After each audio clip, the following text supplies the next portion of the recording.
Oh, it's no big thing. Thank you, Drew.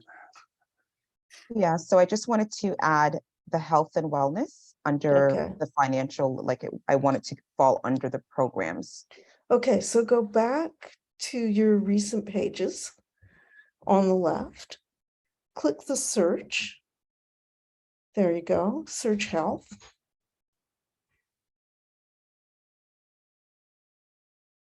Okay, and I'm I not think it's not showing because I added it under here.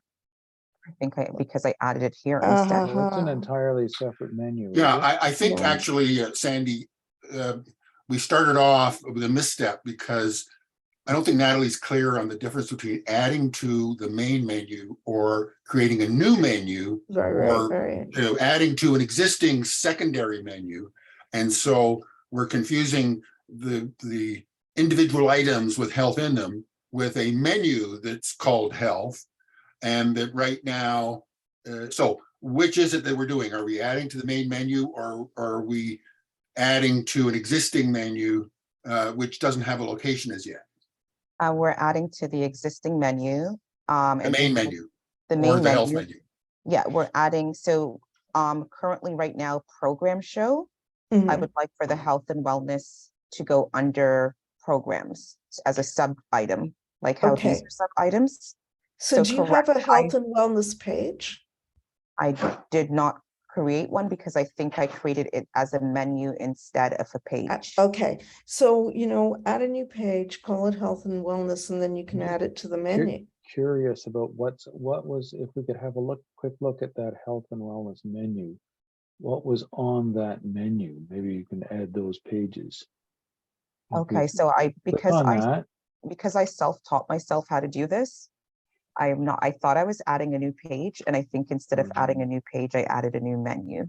Okay, so Haha, click on okay. health and well-being there. And then click select. And what will show up will be like, it's going to be scattered again. Oh, okay. So yeah, sorry. Well, we're not going to put that into the No, it you didn't say that thing? scatter things. Oh, because I Okay, didn't so, save it here. yeah, Because should it I- doesn't have a location. So how, Yeah. it's not Yeah. gonna, it should have no Yeah. effect at all until something is done in the location of it. yeah. But I think that this confusion between health and well-being being a page or a menu is a problem to overcome. As I understand it, you don't want a health and well-being menu. You want to add something called health and well-being to the main menu. Correct. Okay, so if we don't have something, a page or post called health and well-being now, we need that before we can, in order to add it, right? You can't add something that doesn't exist. So Okay. why don't you go and create a page called health and well-being, then go to the select menu, collect, you know how to add to the main menu.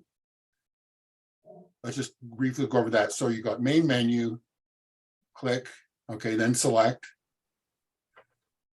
Right, and then in the page, under the box on the left there where all the pages are, you're going to look for this health and well-being page that we're talking about, which isn't there as yet because you haven't created it.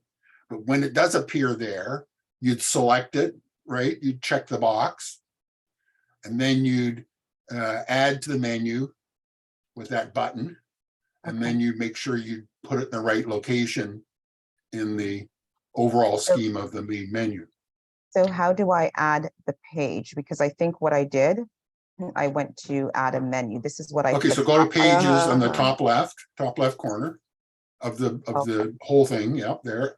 Add new page.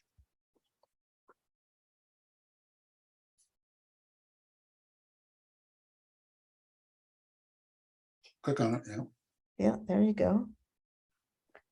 And just for the title, just the health and well-being, and then save it, publish it.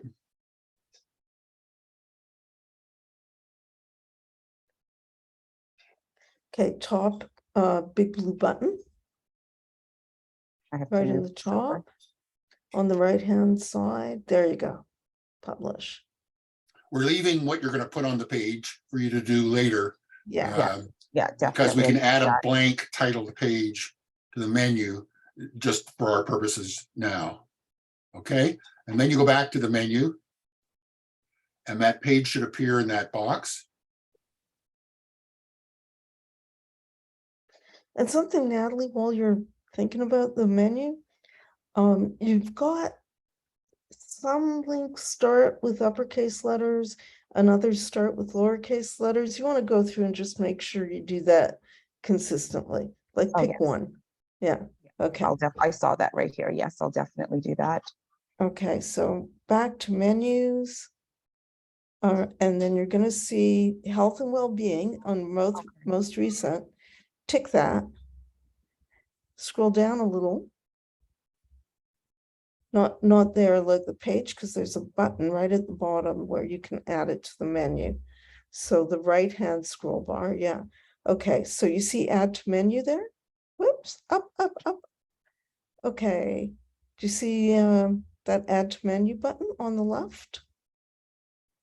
Just underneath where the most recent links are? Left from there? Oh, sorry. Oh, add to menu. There you go, add to menu.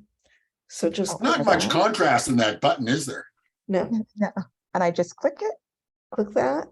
Now, it's going to go on the bottom of the menu. So it just gets added to the bottom. So scroll down. Oh, Okay, you see it there. Now you want to select it and kind of drag it up. There you go. And another thing, If that's in the right at- position, I want to save it. yeah, save it. But when you think about when you have a big drop down like that, one of the things that's going to make it easier for people to find something again that they're looking for is if you put it in alphabetical order. So Oh, you've so got, I should go through and put all of these in alphabetical yeah, order. you've got like, what, 5 links there. So that's long enough that you want to, you know, you want to alphabetize things so that somebody's going, wait, I want to find that health and well-being section. And, oh yeah, there it is. And So I can just, you're saying like just to move it up like this? yeah.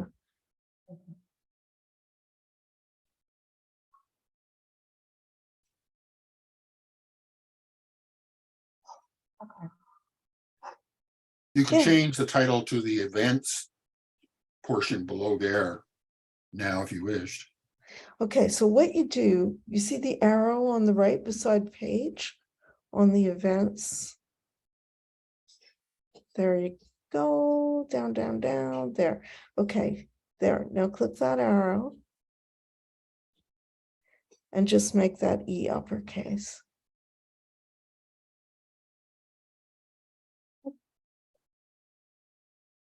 And I think volunteer was lowercase too. There it is.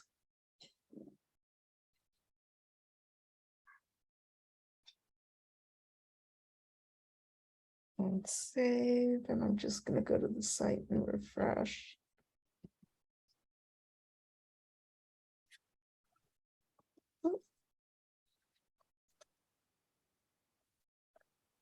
There we go. That looks nice. Oh, thank you. Now, thank you. Is the meetings once a month or, because I used to come, I think, a long time ago. Yes, they're Got once busy a with month. Work in school. Got busy with work in school. I'm in the middle of my exam, but I took time. I'm like, it's okay. My exam ends at 9:30. Oh my goodness. So is this all straightened out now? Is this what you Yeah, wanted to? it is all straightened out. Oh, I do good. have like other questions, but I'll definitely, I think, like attend next month's meeting for the other questions that I have. I'm just gonna Yeah, refresh it. just bear in mind that WordPress lets you create as many menus as you like with whatever combination of pages and posts, and then choose a location to use them that makes sense to you in the way you've organized your site. The only one that's sort of essential is the main menu, because everyone expects there to be a main menu. But these other sort of specialized menus are are just little constructions that you make that help people navigate the site for some specific capability or purpose. But menus, as you've learned, hopefully, are quite distinct from the pages and posts that are put on menus, right? So these are the main menus right here, and these are the pages. Yeah, Well, apart from the main menu, the other menus can be whatever you choose to call them, and Okay, contain what whatever you- combination of pages or posts, landing pages.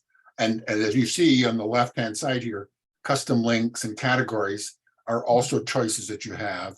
So you're not limited to just putting pages and posts you've created. It could be a category you've created that finds a dozen different posts as a group.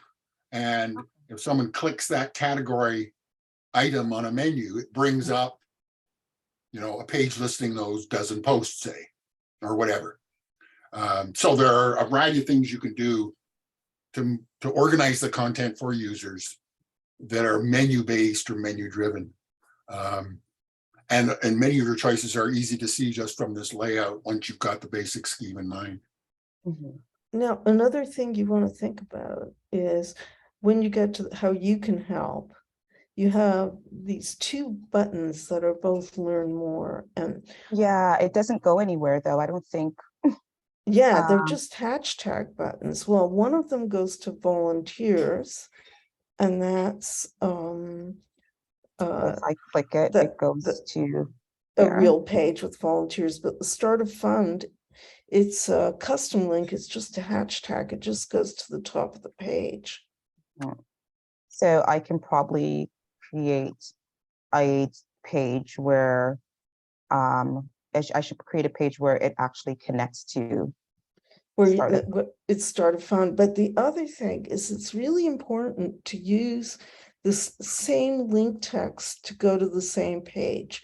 So if you have a link in the navigation that says, volunteer, right?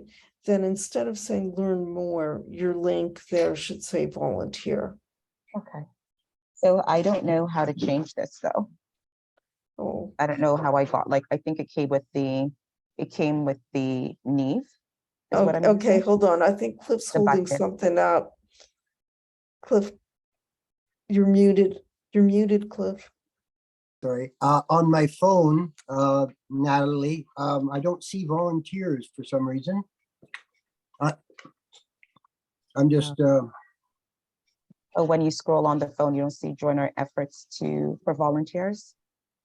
Yeah, it's in the drop down. oh, under there it join. is. Okay, sorry. Yeah. I'm Yeah. just following along on my phone because I don't know how to do it. Oh, no, Thanks that's for great because then it lets me know if it's compatible with the Yeah. phone. Yeah. And another thing, man, Just before we move on, Sandy, okay. for those items on the menu that just have this hashtag, which does nothing, that's correctly thought of as a placeholder.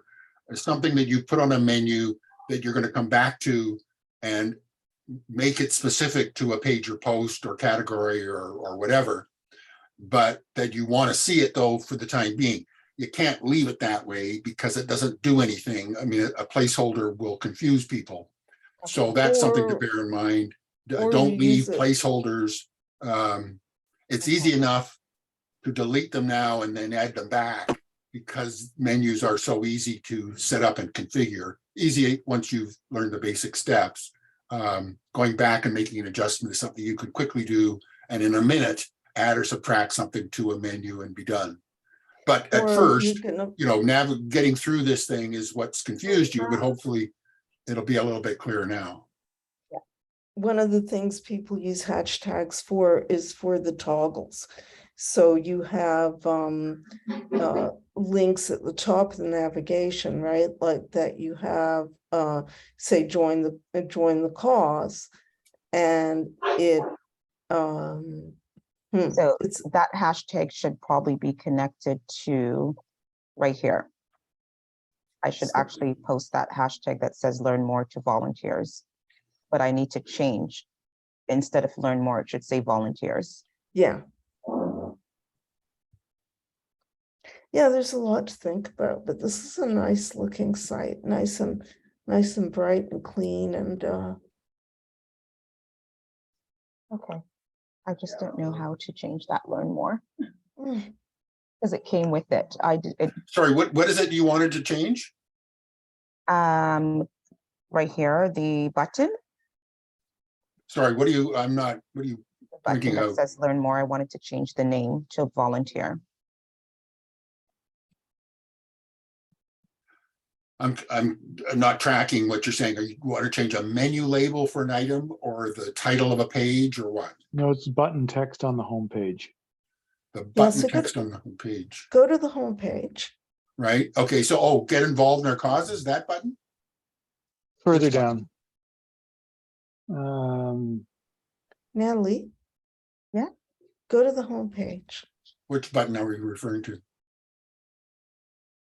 Just go to the site and visit the home page, and then we're going to go to edit page.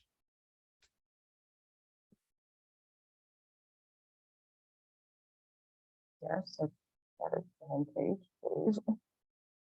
Should I be going into, Just click in the top left corner, the Legacy Impact Foundation, where there's that text in your back end where it says that.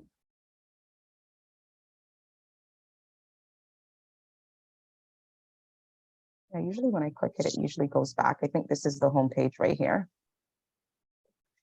Yeah, Oh, we're still seeing your dashboard. Oh, Yeah. sorry. Okay. Oh. Sorry about that. I'm so glad that this is, a bit clearer because I was getting confused. Yeah. Oh, sorry about that. I was clicking on the home page. I just didn't know I wasn't sharing the right screen. Okay. So you want to go to edit page, right? Looks almost Okay, like you're so logged out. I am. I did log out. So let me stop. I logged out because I have 2 pages open. And the Yeah. reason why is so that I can actually see. So go here and go here. Oh, that's why you guys were still seeing the dashboard. So if I go to the Okay. home page, There you go. Yeah. okay. Can we have the site displayed in one tab and this admin page displayed in another tab rather than close one tab, and open a new one and so on? I think when I open the site, it automatically logs me into here. Okay. So go to edit page. Just a minute, Sandy. Let's sort Okay. out. If you want her to edit the page, well, I suggest a new tab to edit the page so that you can see the home page without going through this rigmarole, just by having 2 tabs. So should I just have like that? Hmm. Yeah, but I would drag the tab to right beside the other tab so that they're side by side, and that'll make it easy to go from one to the other. Yeah, okay. So go ahead now, Sandy, with the page editing. All right. So go back to the home page, please. No, that's going to open up the page in that tab. Okay. And now go back to the other tab. There you go. Go back to the home page there. So top left link. Just there you go. Go back there. No, that's not it. Yeah. Now go to edit page in the top bar. There you go. Is there some reason not to edit the page in the normal way? I mean, by choosing the page from the list? I don't know. This just works for me. So Right, okay, well, let's force it on her. all right, scroll down, see, get those links. Oh, and this is Elementor that I am completely unfamiliar with. And I don't see any of the content there. So I think we have to. Are we on the front page? Yeah, Oh, should I click on block? Maybe? yeah, try block. No block. There's no blog selected because if you scroll up, Is this Elementor? Because not all the pages were Well, edited you- in Elementor. Yeah, not all the pages are in Elementor because of Yeah. the, Well, the other thing is that we Yeah. might need to check to see Yeah. if this In fact- page is selected as the front page in the reading setting. all right, try edit with Elementor. Just see if that gets us something.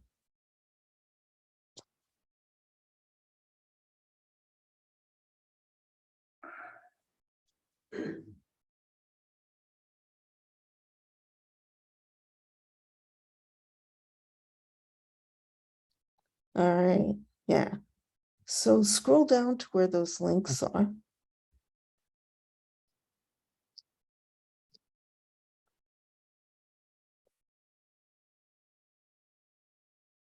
And oh, there it is. there, okay, and then you edit the button. And oh, there it is. And there's the you can change the text there. It says, do you see it?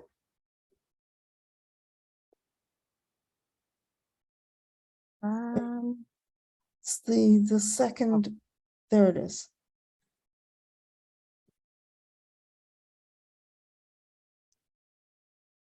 And then when you go down one from there, then it's the link.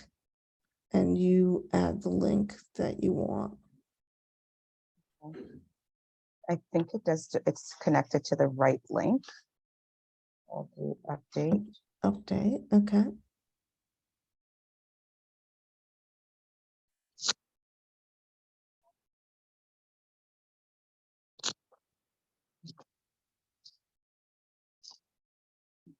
Yep, it's going to volunteers now. Perfect, excellent. And then you want to do something like that for Start a Fund if you have a Start a Fund page. Okay, I'm just gonna put that as a note. All right, you guys, I'm gonna say goodbye for now. It's good to see everybody. Natalie, good luck with your site. It looks beautiful and it looks like you're doing some good work there. Okay, thank you. I appreciate all the help, everyone. I really do. It's a pleasure. And Okay, Cliff, have a good good luck night. with yours. And just by the way, she's using Neve. Oh yeah, it's very, I love Neve. It makes it very easy. It's really flexible and you can get all different kinds of looks with it. All right, everybody, I'll see you next time. Bye. Bye. Bye. Right, Sandy. Bye. And Natalie, oh, she's gone. I was just gonna say to Natalie there, thanks for bringing Elementor into a group that isn't used to Elementor. Anyway, yeah, I'll join again next month for sure. This is cool.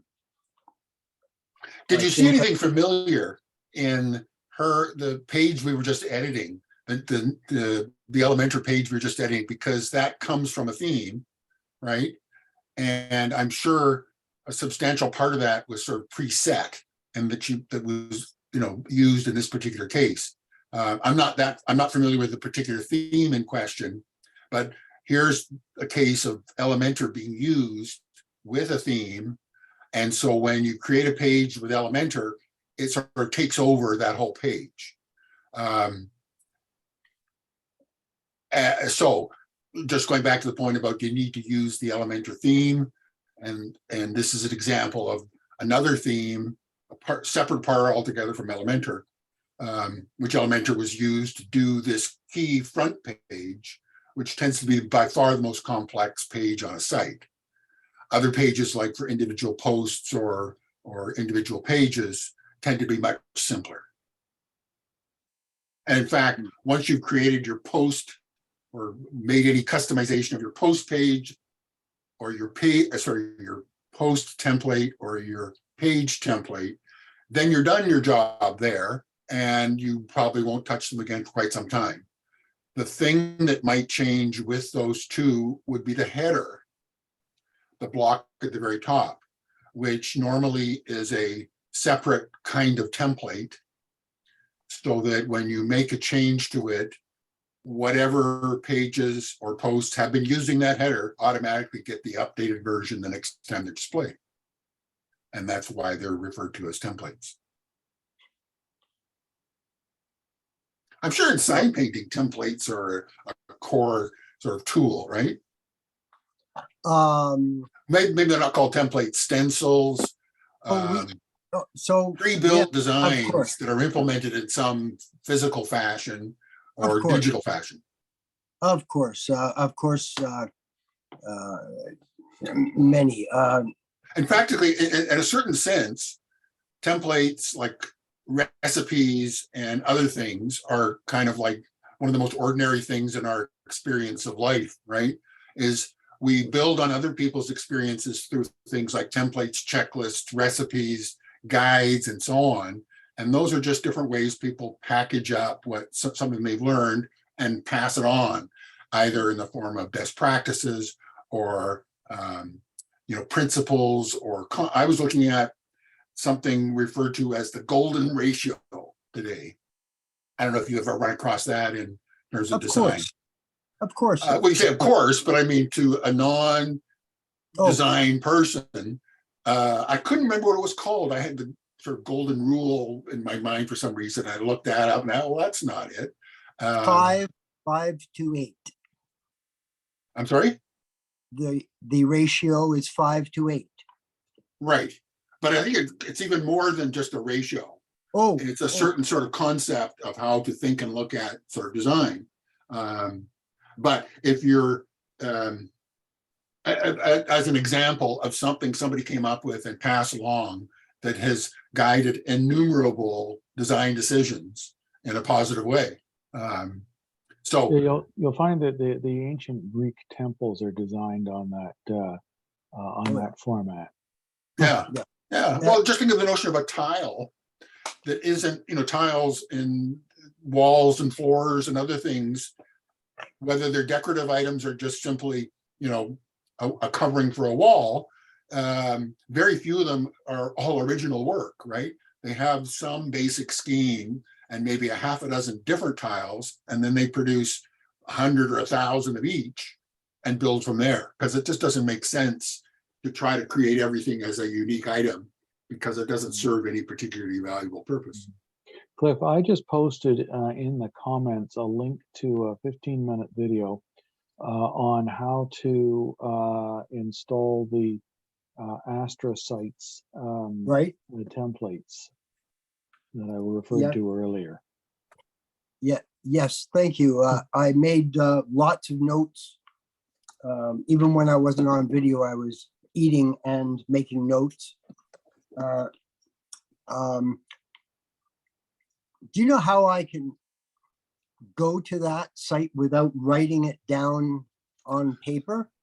How do I, because once we close this chat room, the chat disappears, right? Yeah, what I will do is I will also post it in the on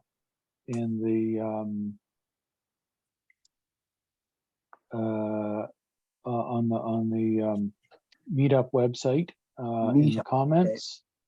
And Cliff, what browser are you using? Safari. Safari. So what you can do is just simply click the link in the chat window, and it should open in Safari, a tab in Safari. It will, but and then you have an extension in Safari to save a link that's displayed in a tab. Yeah. So if I click this, I know it will go to the link. I'm just worried that I'll disconnect from you. Will that happen? No. Okay. So because it should open a new tab for the new item, right? It shouldn't display on top of what you already have open as a tab. Okay. So that. So try it out, and then you can just hit the back button if it somehow takes over the page you're using for this session. Oh, there we go. Thank you. So I have to play around with that because I can only open one YouTube at a time.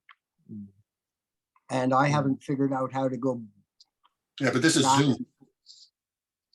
so that took me to YouTube.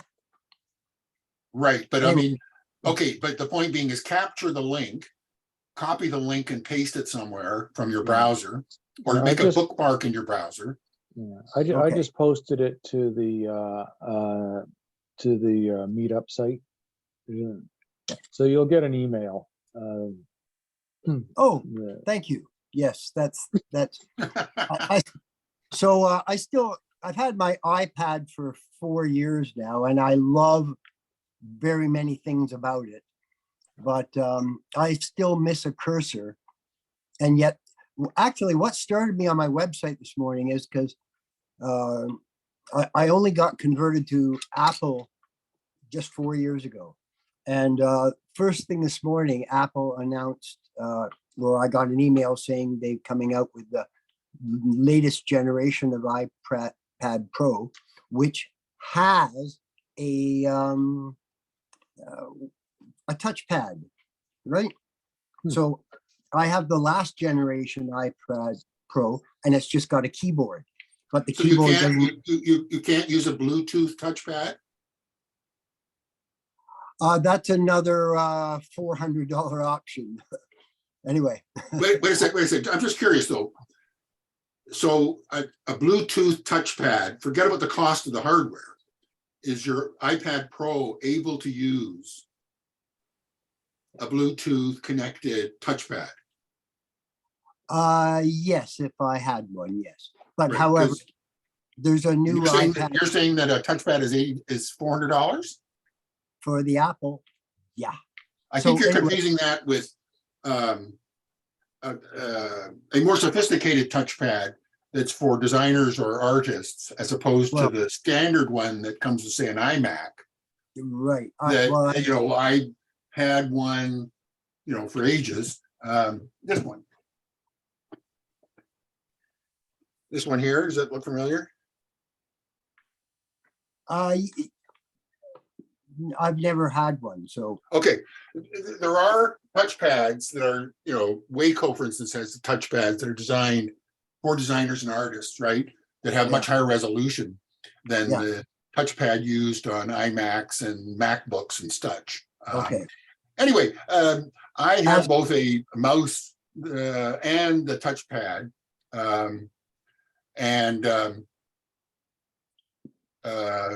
It seemed, I thought it was just a standard component of the whole, you know, iPad, Mac OS, and iPhone. Because so far as I've been able to find out, you can use any of those input devices with any of their products by using the Bluetooth connection.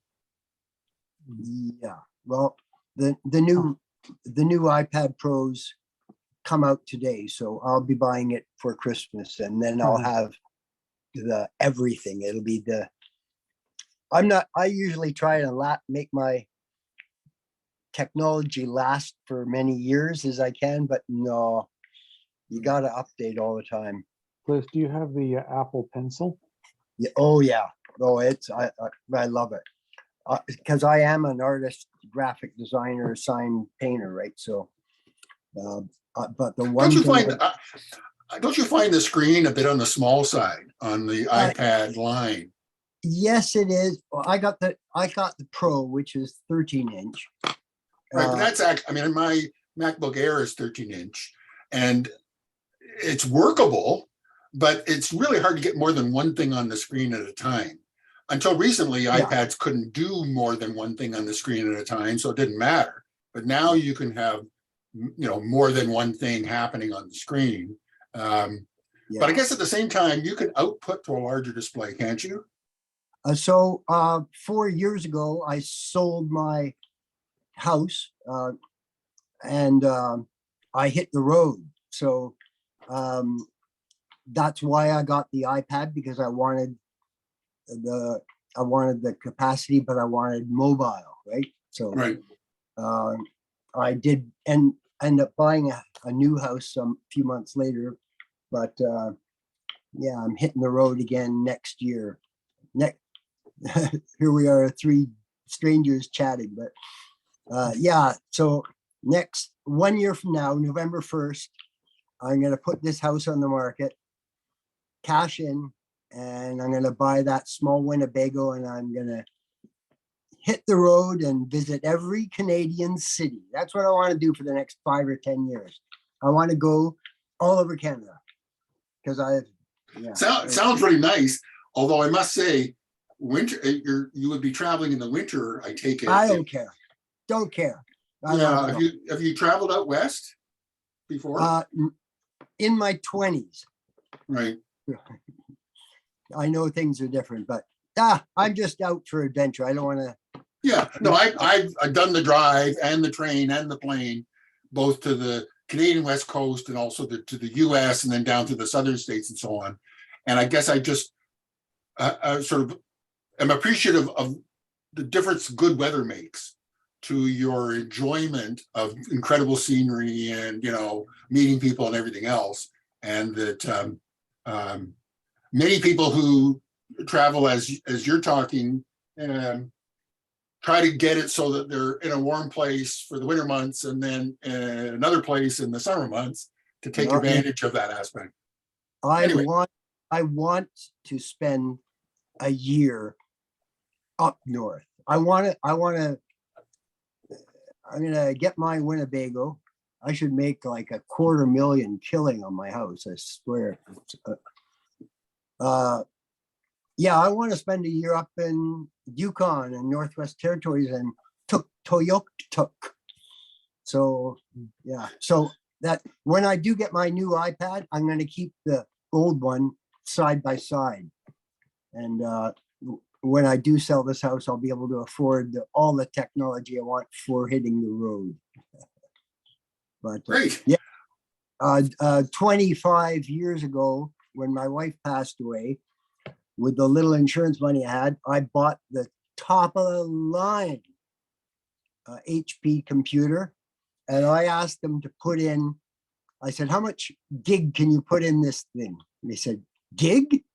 Well, we can put in a gig if you want, but what would you want that for? I said, okay, could you put in 4 gig? They said, yeah, there's room for it in this tower. Yeah, okay, but why the hell would you want 4 gig, let alone, right?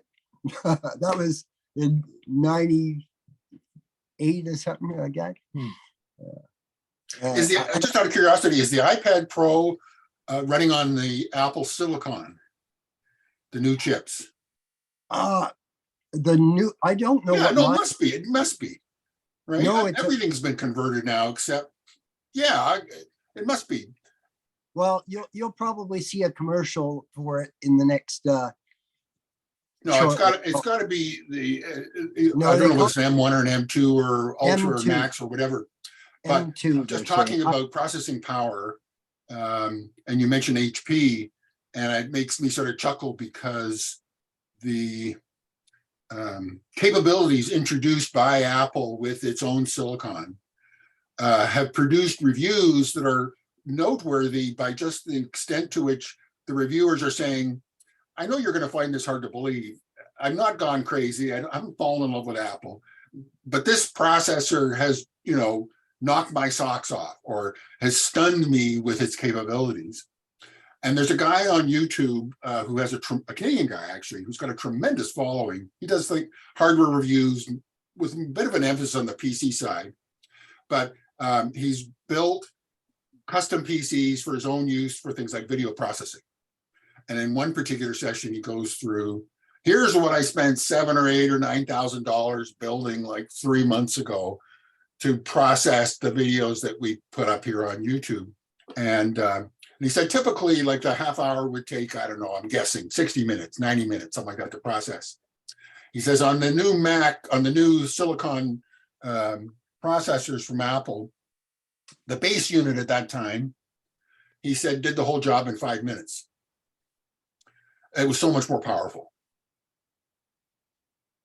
But if you're into the iPad, then I'm sure they have it. And so it may look like a small machine, but it has an awesome sort of engine in it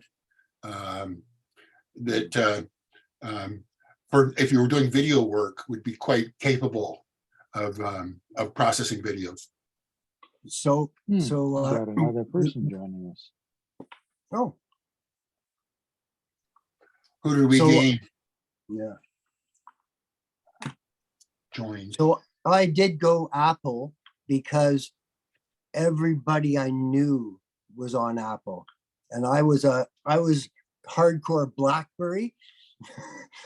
and Well, Apple basically owns design and graphic arts yeah. world in terms of loyalty going back, what, 20 years?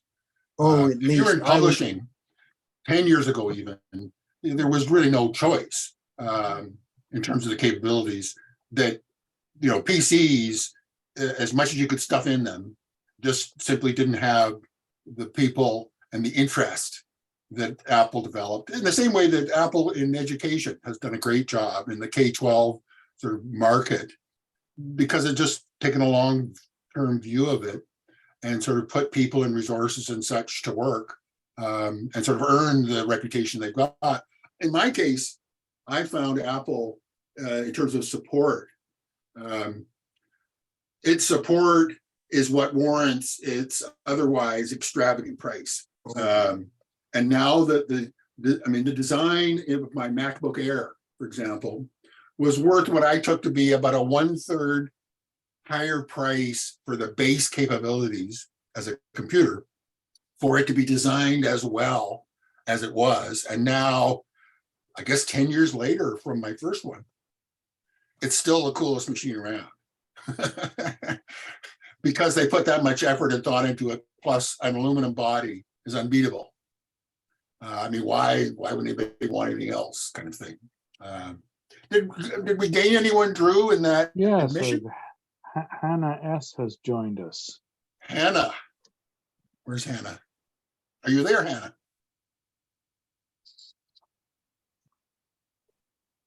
Hannah. Hello, Hannah. I don't know. Can I ask Dave a question? Drew. Drew, sorry, Drew. Drew, Go my ahead. So when was your first experience with computers? Did you do punch cards in school like I did? My first software was written on punch cards for an IBM 360 mainframe in Fortran back Right. in 1980. Isn't that interesting? Because I never had punch cards, but I used a teletype machine. So I learned punch cards in grade 11, which was 1970. Huh. And I wasn't even sure what a computer was yet. I don't think anybody was, right? They gave us these punch cards and we had to start writing sentences and so on like that. I think it was grade 11. So 1970, I started doing punch cards.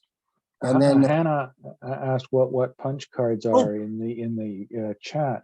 Hannah, is your microphone working? She says no, her microphone isn't working. Okay. That's a pity. Punch cards were rectangular cardboard cards, and you would put them in a machine that was kind of like a giant typewriter, and you would type computer commands on them, and this machine would punch holes in the cards, and those holes would then be read by a card reader, which would then put the information into the computer. If you've ever seen the old player pianos, or they call them piano rollas, that used the rolls with the punched holes in them, that they were about I guess 100 to 150 years old. It's a similar kind of technology. So this was before they had. Interesting, Drew, as recently as 75, Procter & Gamble was sending salespeople out in the field with these little devices called porta punches, which were just a holder for a small stack of cards inside, on the top of which you put a template, like say an order form. And then you literally, with your stylus, punch the holes to correspond to whatever the form was doing for your customer to buy Pampers or something. And then at the end of the day, there was a drop-off mechanism for, you know, the 100 salespeople in Toronto. They all dropped off their cards at night. And before they started work the next day, Procter & Gamble would process all the cards, generate these great fan printouts, right, from band printers, and deliver them to the salespeople so they would have them at the start of each day. And now you just think, well, that's just amazingly cumbersome, right? Physically, you know, doing these individual cards, collecting the cards, taking them to the headquarters, getting the printouts, taking them back to the sales force.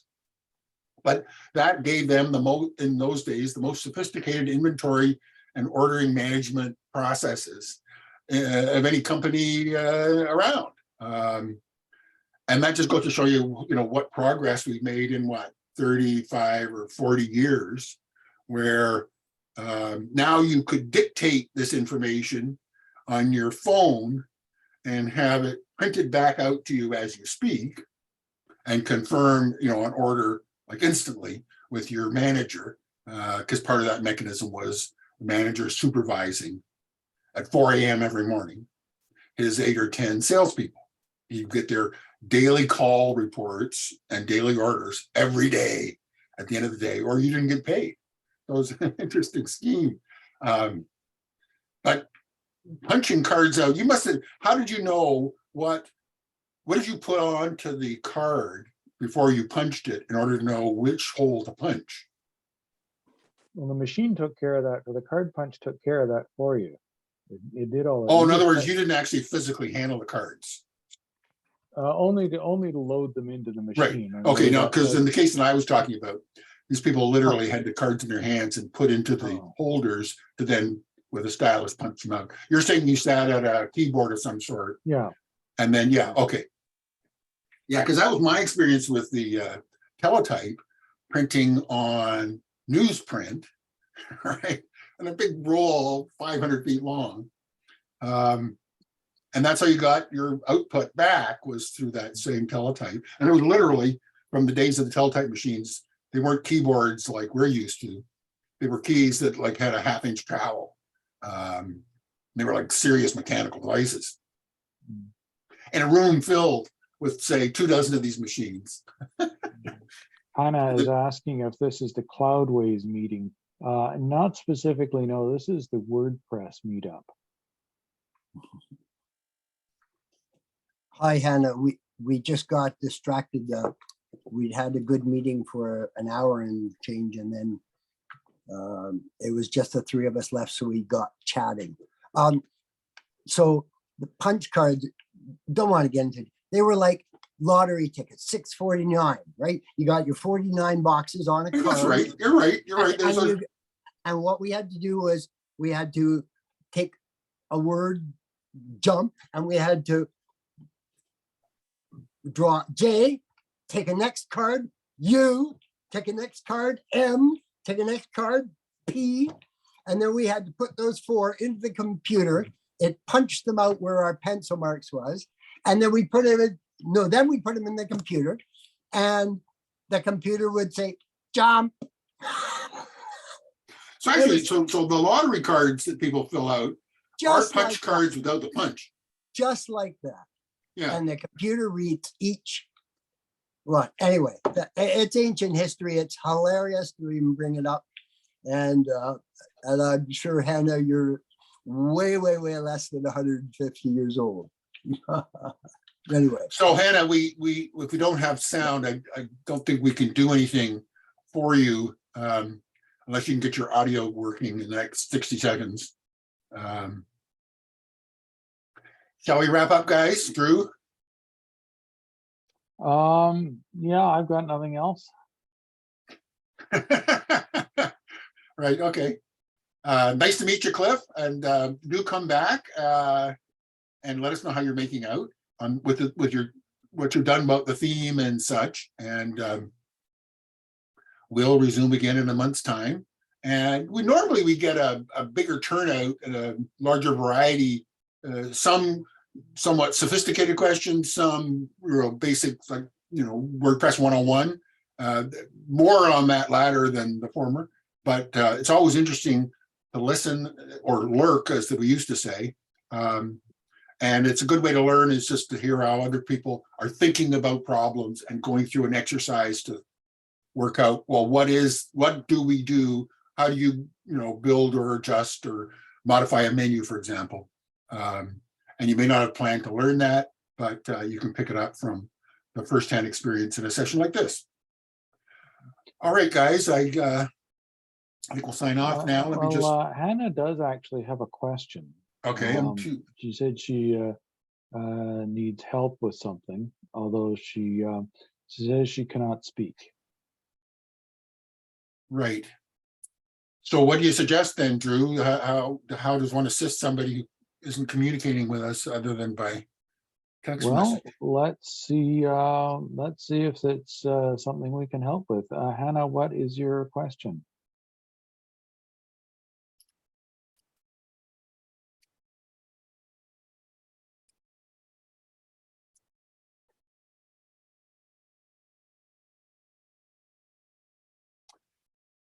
Yes. Okay. Hannah, can you post a link to your website in the chat?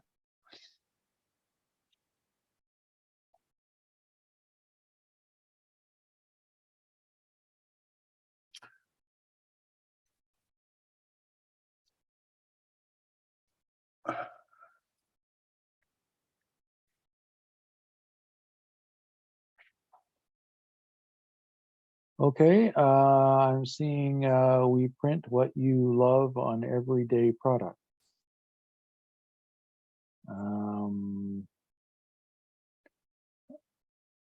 And I've got some menus and things. Okay, what's the difficulty you're having?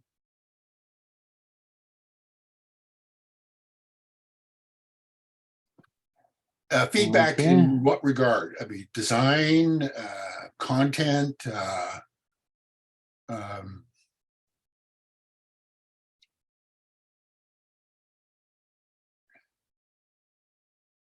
Well, it looks like it's a WooCommerce store or an e-commerce store of some kind. what's the theme? It's sort of a printed merchandise. So I'm looking, for example, at mugs with things printed on them. I'll just go through the checkout process and well, one thing I noticed is that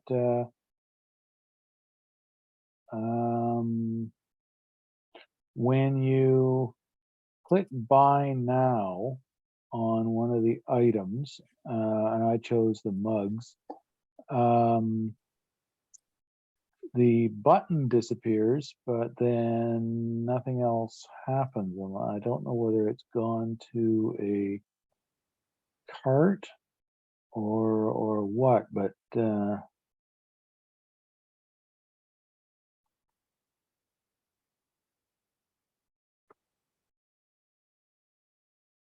okay, here's view cart. Okay, all right. So yeah, it did go into a cart. All right.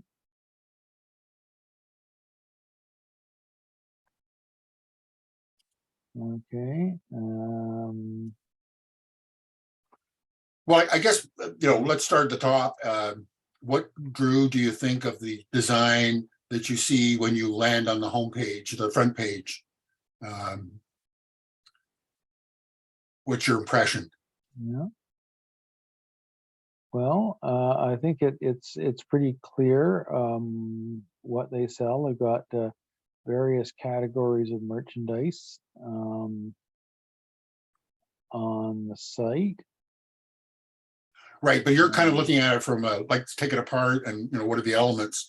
I was thinking one should start off with what is the impression that it conveys, and for example, to me, my first impression is that it's a sort of I don't mean this in a derogatory fashion, but it's a sort of a low end price market that they must be going after for this kind of a design, right?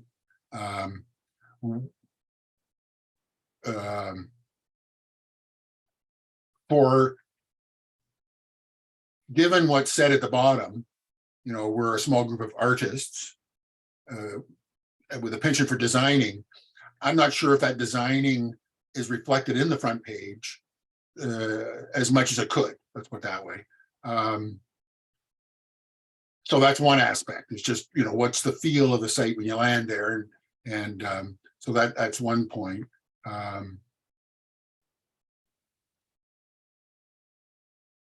So the most important thing, this opening sentence, we print what you love on everyday products.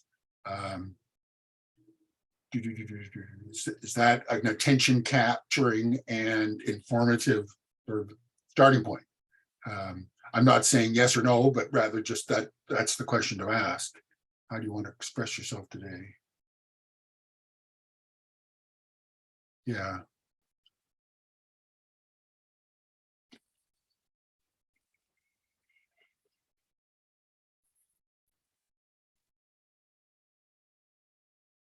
This particular part where it says make a custom design for me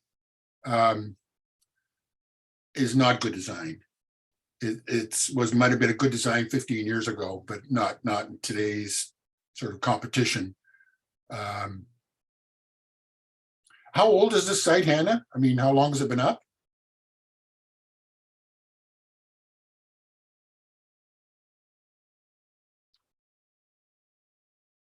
Are you there, Hannah? Let's see.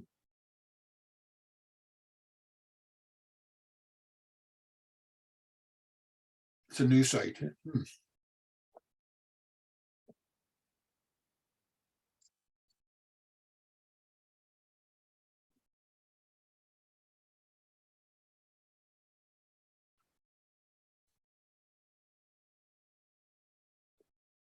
Drew, go ahead if you've got a point you want to make.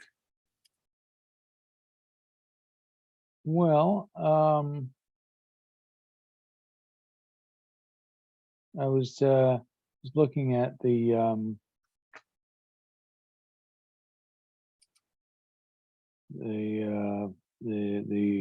custom design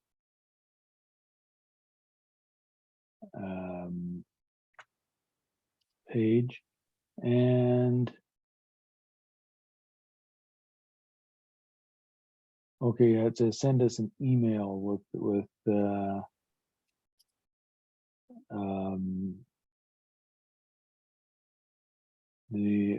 various items in them. Wouldn't that be better done in a form? Yeah, I was wondering about that. Yeah, Hannah, this would typically be something that would look a bit like a survey or a questionnaire. So that what product do you want, and then it would have a space to type in the information. And then at the bottom, it would, you know, submit, would then send this form to you.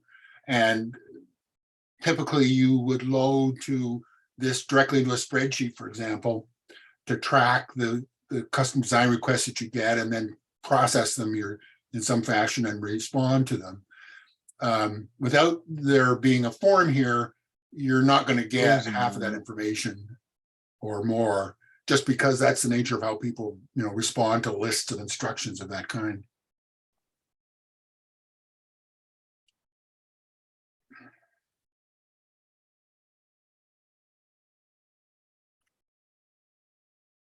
I notice on the shop menu that you use the word shop as the prefix for all of the products, which I don't see the point of. It seems like wasted space, or there's a word surplusage that just says, you know, unnecessary wordiness to something. I'm not, so when I go to click on shop t-shirts, is shop used as a verb or a noun here? I don't know. But I think just t-shirts would tell people, oh, that's where you go for t-shirts. So I think that would simplify the process slightly. Options. I noticed that the oh, okay, I was gonna say the menu item for testimonials didn't work, but yeah, it does work.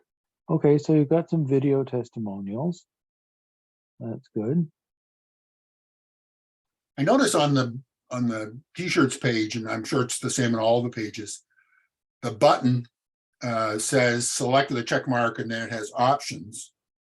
I don't think you convey with that button first that there's not two choices, but rather just one. And then secondly, anything you select has whatever options listed by clicking select, if I've understood it correctly. So in other words,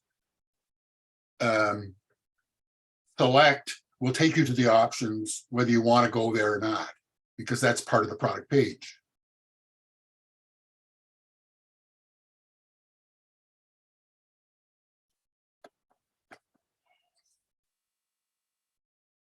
Yeah, I mean, just if it doesn't add something, then take it out. But I guess from what we've seen, I mean, the components, you know, there are pages with products on them, testimonials and general information, and so on. That's all fine from the point of view of, you know, you have the pieces and parts there, but I would recommend upgrading the design myself. Unless you're selling to, you know, a distressed market where people have very little to spend and therefore are not expecting much, then this is a, you know, a more comforting thing for them to deal with than a more sophisticated looking site that has a higher quality design.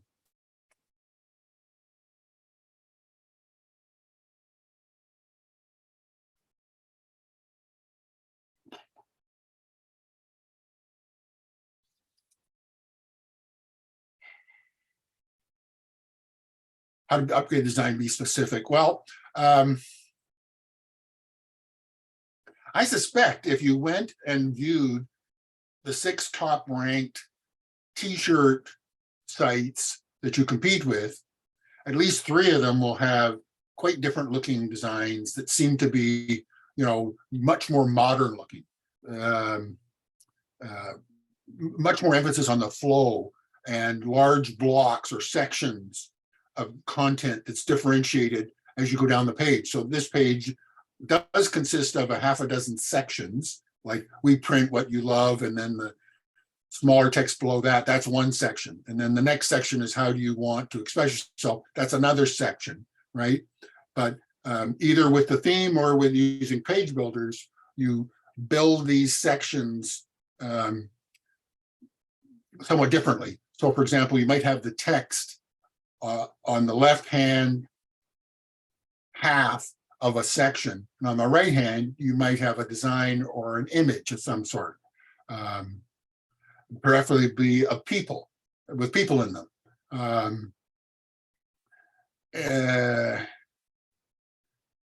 So these sections are just plain and straightforward, which is fine, but you know, you're a little bit of flash and whiz bang is probably a good thing in this context. Drew, what do you think? Yeah, I think the idea of just doing a Google search of something like buy t-shirts or something like that. Let's see what you get if you, well, you get probably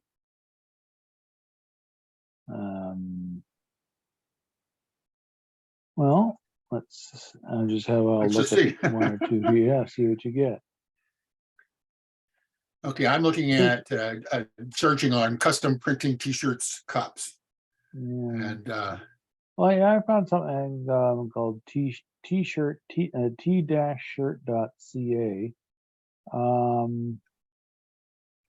Okay, but even this one here, which Yeah. I'll share my Mhm. screen. If I can find it. I think this is the one. This was the very first one, the top ranked one Mhm. over here. Custom t-shirts, or let's try Printful. So this is not what I would call a great design, but it's a more modern one. And okay, this is pretty close to like up to date. And you can see how the sections work. Like, so Printful up here is one section. This is another section here. Here's a third one. And each one of those components is then addresses a particular sort of requirement with an appropriate design, which in most cases, it comes from a pre-built section, either from Elementor or from the theme or from in the block theme context. There's a whole repository of patterns which you can download and use. For example, for the one here that's my cursor's on, showing just a 3-tile row constituting a section. But in any event, if you simply go through these guys and see what they're doing. Now this is right up to date, I would say, in terms of its look and feel. It's what people are more often than not expecting to find when they land on a site. And this is an example of what I was explaining earlier. Something going on the left side, something going on the right side. This is one whole section here that we're looking at. And this is very standard stuff in both themes and page makers these days. Here's another example of the same thing, but just flip. Now we have text on the left rather than on the right. And it's actually a bit too much text for the size of the section. Here's another one, right? But you can see that this is quite clean and uncluttered looking in the way it presents itself. But, I'm not trying to give you a design class, but rather just simply the benefit of going through the top 10 competitors just to see how their sites are designed, but then also with an SEO tool, find out what sort of keywords they use. Because if you haven't had any traffic on your site, it's probably because you haven't been promoting it using search engine marketing techniques. Anyway, I'll go back to screen.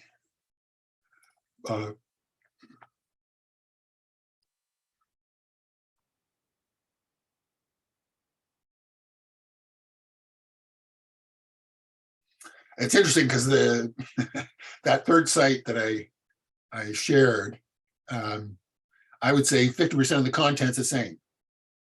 50% meaning, here's a product display, different, stickers, designs, mugs, bags. What is your game? Well, we are custom printers. So whatever you got that we could print on, we'll try to print it.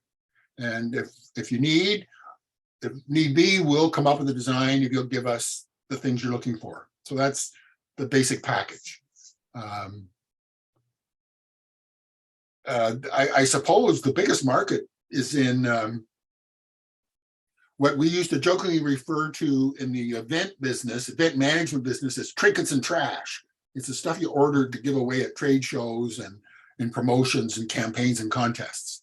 Like the pens with names on them and the mugs and the t-shirts. And we used to do satin jackets with the client's, technology name across the back.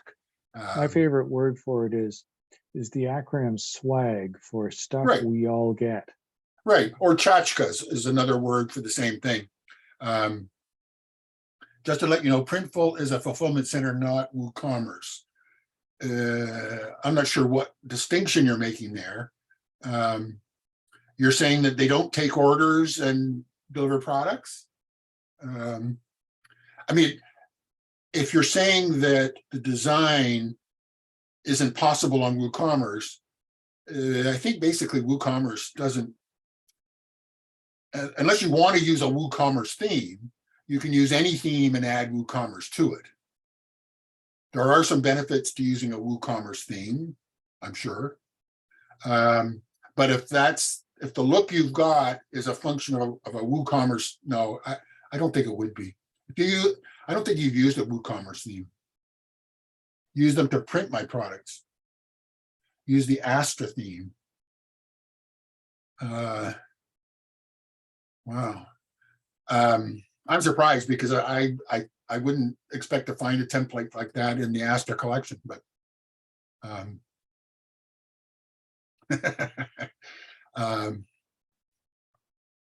are you doing any search engine marketing or SEO work for the site, Hannah? You will be. Well, until you do that, and then let a certain amount of time pass for it to take effect, right? Like your site won't be ranked instantly the day it's launched.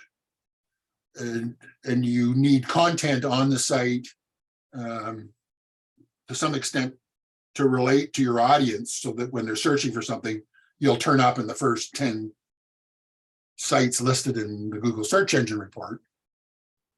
Do I need a blog? Well, the reason for a blog is to get text in your site that the search engines will find, and then they'll say, aha, if the user's intent is to have a certain kind of t-shirt designed for them, then this blog post answers that query or interest. So let's give them that, your site, in answer to the question. But in a market as competitive, I'm sure, as custom printing of this kind, I don't know exactly what you'd have to do for SEO purposes, but it would not be easy, since everybody will be trying to do exactly the same thing, competing with one another. And for the design, since you're using Astra, have a look at the video link that I sent to Cliff. It's posted on the meetup.com page, and it's also in the chat here. It's in the meetup.com Comments or whatever. Comments. Yeah, I think I may have posted it before you joined the meetup, so you may or may not receive the email for it, but you'll find it on the meetup page, and it describes how to download and install the Astra Sites theme templates. And yeah, so if you just look at in the comments on the meetup of meetup.com event page for this meetup.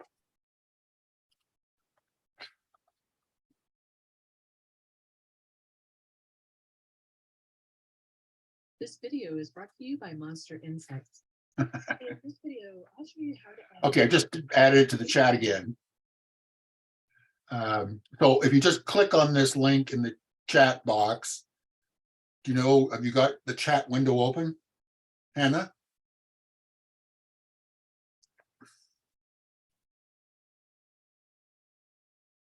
Right, so if you just hit that link in the chat window, it will go to whatever browser window is the foremost, open a new tab and display. Oh, video. Robin, that's a different one. Was that a different one? Sorry. Yeah, that's the one about menus. Oh, that's right. You wanted one on Astra. And I don't see it in the chat here because I thought you did put it there, but I don't see it now. Or maybe it didn't come up as a URL and just look like a string. Oh, here it is. I just found it. Okay. Let me try that again. Building a website from scratch could be time-consuming and a hassle That's it, for yeah. designers. Oh, and you know what, It's just Drew? time. I find this guy, I just discovered him a couple of months ago, but I find him one of the best guys on WordPress in the YouTube sort of community of WordPress guys. And if you're into the sort of block themes, his sessions on how, recreating somebody's design, but using it and a block editor context are really quite fascinating to watch because he's very familiar with the editing UI. And so if you show him something, and then he can knock it off pretty quickly. I'm not sure if you ever saw one of the sessions that, what was his name? The fellow who was into Elementor very early on. I can't remember, his name just escaped me. Anyway, he had a particular facility that if you showed him some design, basically from any site, then in a remarkably short period of time, he would make a copy of it using Elementor. Oh, sorry, he was a Beaver Builder guy. And so this guy, Jamie, is superb at that. Anyway, all that is to say, Hana, no, wait a sec, this is not my guy. I'm thinking of James somebody or other, what's his name, at Poodle Press. Let me just find him. This guy just looks just like him. Try Poodle Press. Because that's easier than Jamie something or other. There he is. Jamie Marsland is the name of the guy. Here he is. Yeah, that's the guy that I thought that's what you were sending us to, and I was mistaken. But this guy, Jamie Marsland, is worth watching one of his videos just to have a comparison to other people. Like, what's his name? Adam somebody or other, who does a huge number of YouTube videos. Adam Presser or something. Prizer. Prizer. He is very good as well. But and I would say he's as good, but it's a slightly different style. And I prefer the other one. But I highly recommend Jamie Marsland, just because from a technical point of view, I haven't run across anything that sort of jumped out and smacked me that didn't seem to make sense. He does also a fair amount on WooCommerce. And by the way, Hana, there is a WooCommerce meetup group that I just checked out a session on recently, a couple weeks ago, and it's from the guys in Alberta, and it's sponsored by WooCommerce itself. I mean, there's a WooCommerce meetup group comparable to WordPress, where if you want to start a WooCommerce meetup in Toronto, they'll pay for the meetup cost. Trying to think now, what's it called? If you want me to look it up, why don't I look it up? What the hell? I know where it is. And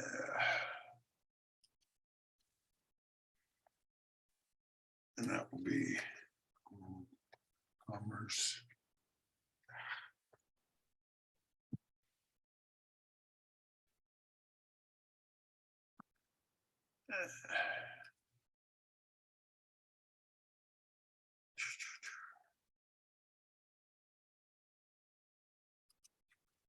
Oh, here's one.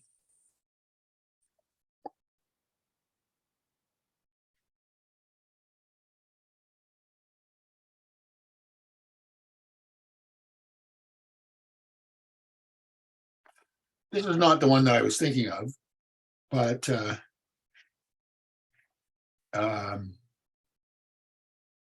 for things which are just specifically about WooCommerce and not WordPress generally, that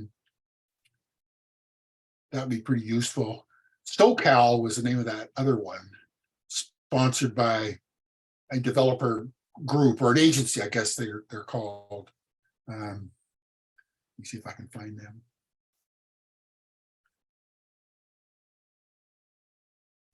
No, I can't find it.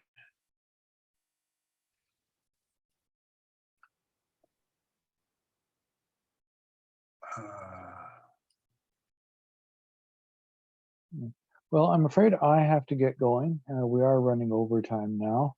In answer to your question or earlier, Hannah, yeah, the meetup runs from 6:30 to 8:30 Eastern Standard Time. Anyway, so I will bid you good night and see you guys next month. Thank you, Drew. We'll see you next time. And Hannah, perhaps come next time and see if you can get your audio to work, because it does make a difference. Ciao.